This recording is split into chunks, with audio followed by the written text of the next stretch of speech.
Est-ce que tu en as marre de te dévaloriser et de ne pas vraiment assumer tes qualités? Alors, regarde cette vidéo.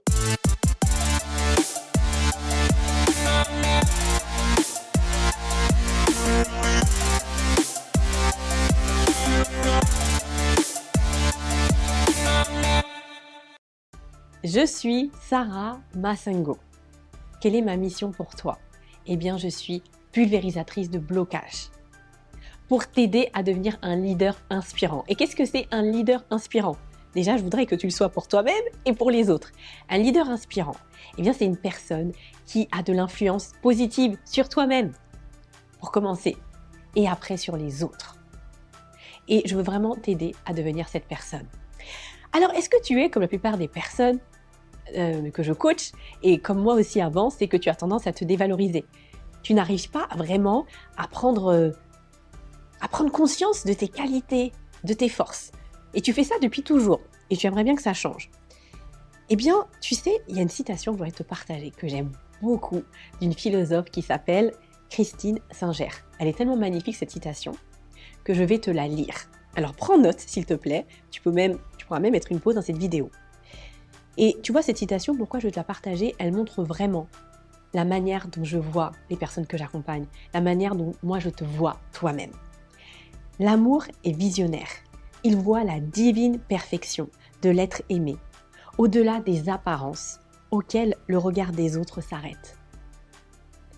Tu regardes cette vidéo, je ne te connais pas. Mais sache que ce que je vois en toi, eh bien, c'est une personne puissante, une personne qui a de l'impact, une personne, si elle arrête de se dévaloriser, pourra gravir des montagnes.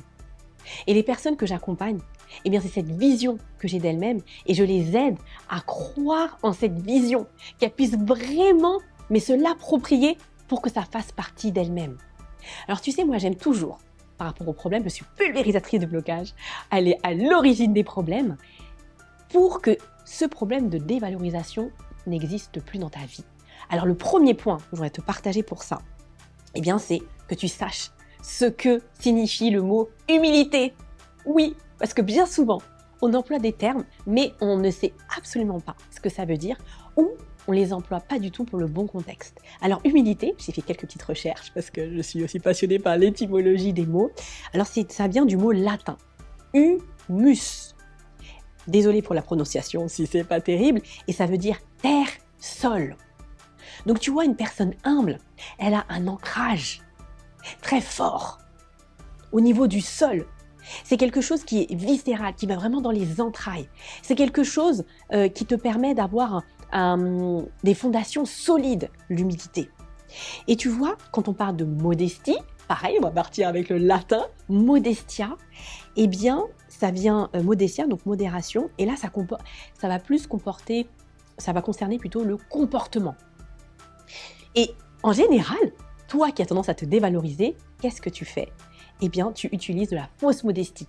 Et on pense, dans la société dans laquelle on vit, que la fausse modestie, eh bien, c'est l'humilité, alors que pas du tout.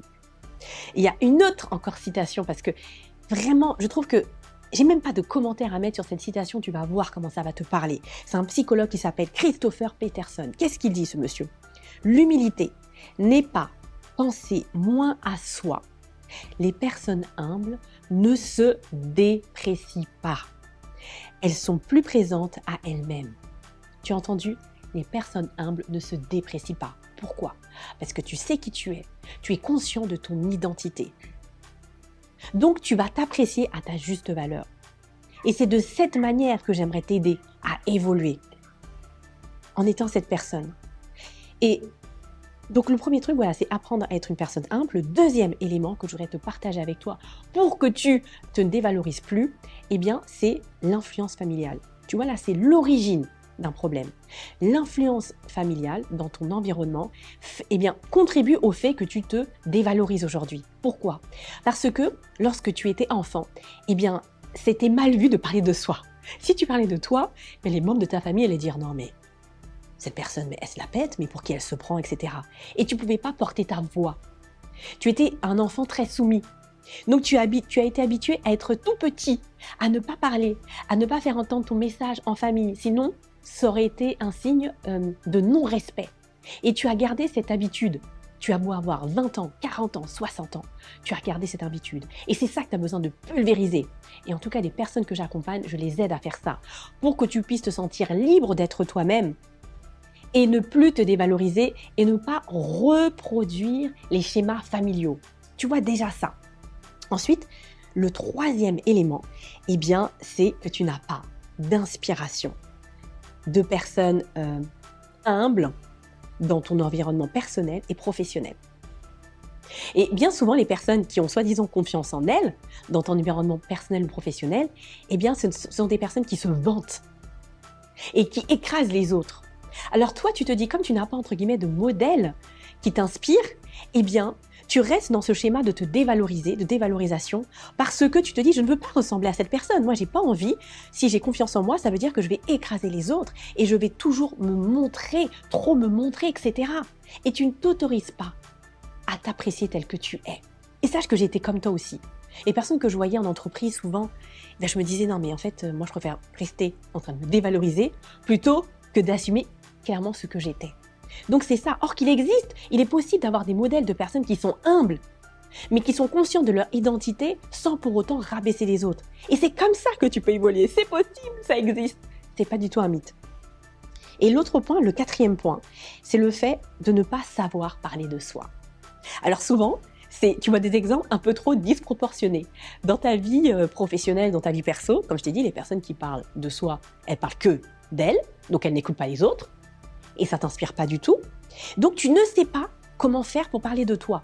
Et comme tu ne sais pas comment faire pour parler de toi, parler de tes qualités tout simplement, eh bien tu ne parles pas du tout de toi. Tu es invisible. Donc, et tu n'apprécies pas du tout tes qualités. Et ce n'est pas parce que tu ne sais pas faire que tu ne dois pas faire. Mais tu peux apprendre à parler de toi d'une manière différente et qui sera vraiment impactante. Tu vois, c'est possible. Et vraiment, surtout, parler de toi d'une manière en étant authentique pour être cette personne humble qui s'apprécie à sa juste valeur. Et ça, cet exercice, tu vois, moi, j'étais comme toi avant. Je fais les vidéos, mais j'avais pas du tout confiance en moi. Je me dévalorisais sans cesse. Mais c'est à force de pratique, à force de s'habituer à parler de soi, à parler de ses réalisations. Moi, il y a un dicton que j'aime qui s'appelle « bien faire et faire savoir ». Je t'assure, ça marche au quotidien à force de pratiquer cela.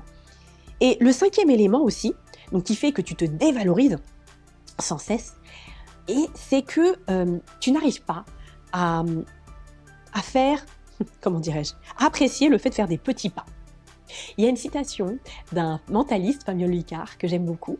Il dit « 1 vaut mieux que 0 ». Qu'est-ce que ça veut dire? Toi, si tu ne fais pas,